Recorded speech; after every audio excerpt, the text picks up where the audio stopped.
What is Kira's favorite way to spend a day off work?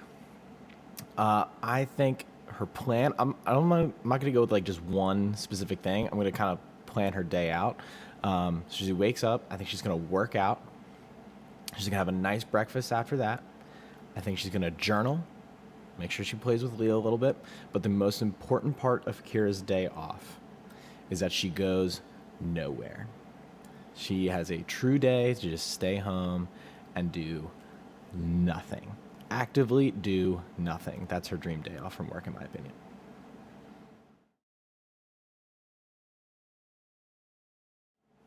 I'm not sure if we're talking non-alcoholic or alcoholic drink, so I'm going to do both. If we're talking non-alcoholic drinks, it's got to be coffee, hands down. That's 100%.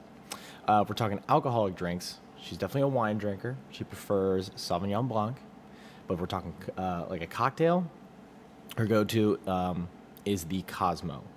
The honorable mention is the Cruiser because we've tried to replicate it and it just isn't the same.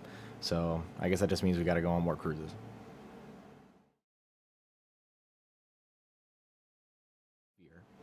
I struggle with this one a little bit, only because I don't think they're really irrational. They're just her biggest fears or biggest worries.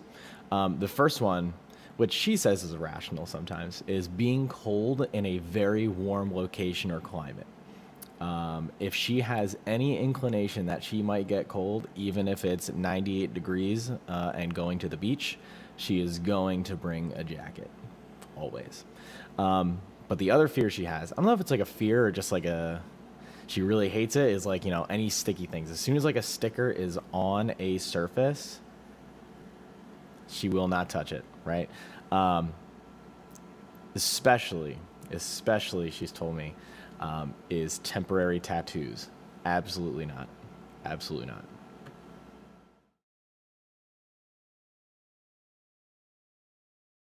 I don't think we've ever actually really talked about this. We've talked about like kind of like pointless superpowers.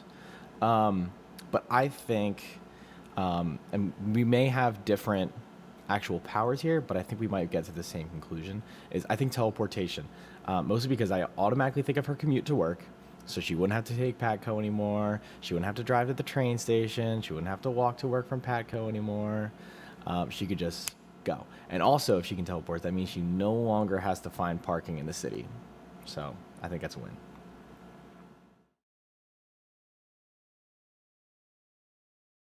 I really took a while for this one, and because I'm just kind of doing this like right off the noggin, the first thing that came to mind, maybe it's just because I'm also craving it too right now, is tikka masala. She's a big fan of Indian and Thai food. So the first thing that comes to mind for me is tikka masala.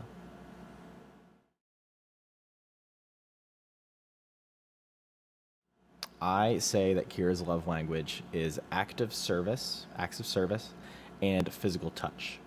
Those are her two.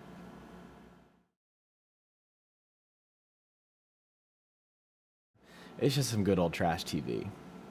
Just some good old trash TV.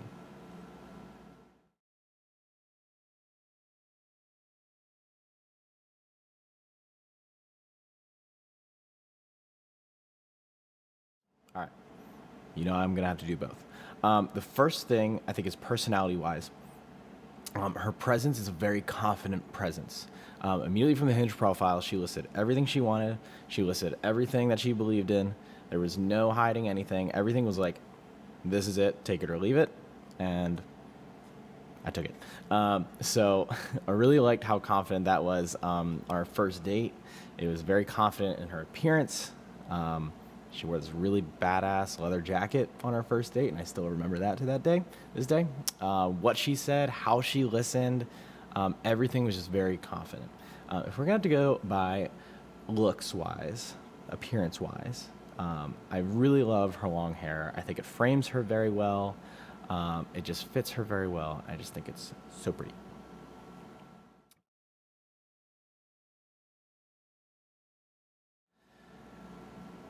Throughout this whole thing, I've been gassing her up pretty good. I've been hyping her up, so I think it's time to get a little bit embarrassing. I think it's the only one I think that might be embarrassing. She might kill me for this. But every once in a while, Kiera will talk in her sleep. If I'm still awake, Sometimes it's just kind of mumbling. Sometimes it's like full out sentences, and I'm like, "Are you okay? Like, is everything good?" And then she just like, and then turns over. And then sometimes when she turns over, she'll like smack me in the face. But I still would not have her any other way.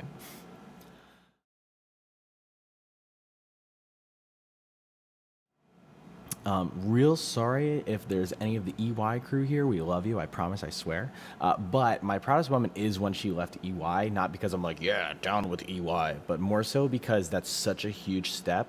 It's such a huge leap. It's kind of like up in the air. It's uncertain. And when she took that, she did a really good job in making sure, like, she's moving into something that is going to be good for her. Things are going to work out for her really well. She took every measure that she needed to really well. And again, that's just like a really kind of unnerving thing to do. So I was really, really proud of her when she kind of advocated for herself. And I learned a lot from that, because the reason why she did that was because she really wanted to advocate for herself, which was really something that I'm really starting to get a lot better at too. So I have her to thank for that.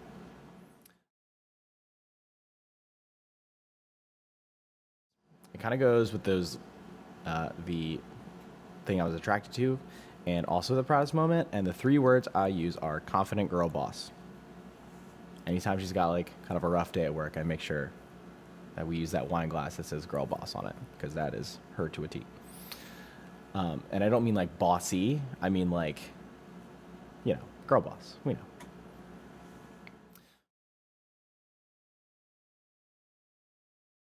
I think this is something that's becoming more obvious, especially now that we have like the house and stuff. But people really need to know how great of a host or hostess that Kiera is. Anytime we have people over, anytime we plan something,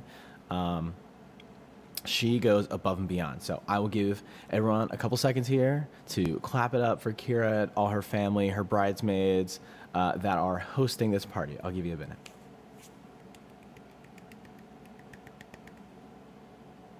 Okay. And if no one clapped, that's just an awkward moment, and I'll eat that. But she really does think of everything when it comes to hosting: inclusive drinks, good relaxation space, any type of commodity that people need, if there's sleeping space, whatever you got to do, if you got to stay over, if you got to park, whatever you have to do. She is a very accommodating host and extremely welcoming host. So I think that's becoming more known, but I want people to make sure they know that.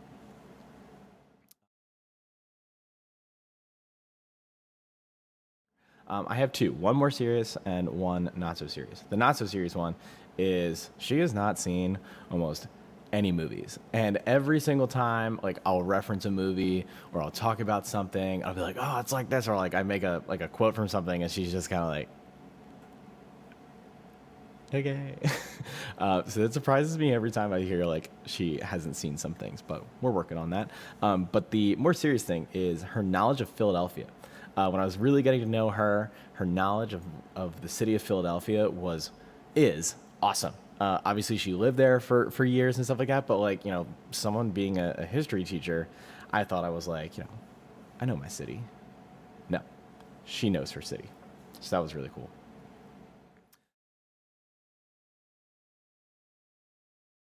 I'm going to choose an artist and a song. The artist that first comes to mind is Casey Musgraves.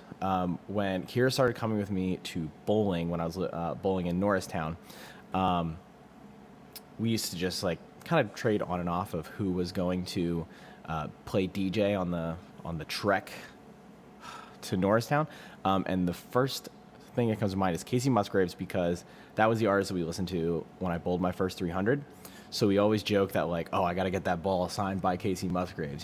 It's her assist there. And then also, anytime we're in like a bowling slump together, because now she bowls with me, we're like, all right, next drive we got to listen to Casey Musgraves because we need some help. If I had to pick one song, this might be predictable for the people that know me very well, is I had to go with. Actually, I want her to see if she can call it. I'll give you a chance right now.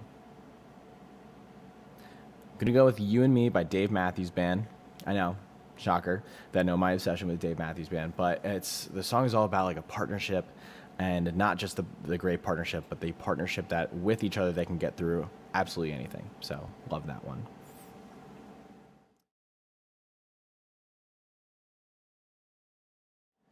And then the moment that I realized I wanted to marry Kiera, easy, was our first cruise about a little over 2 years ago now in July. It was our first kind of getaway together, and honestly, it was a couple months in, and we had such a great time. It was how she fit in so well with my mom and my sister. My mom didn't scare her away, or sister. Shout out to you guys, thank you.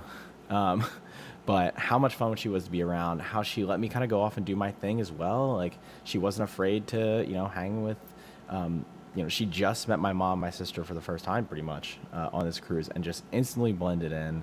And then we had our own time as well. And just right from that on, definitely knew that's when it was. So.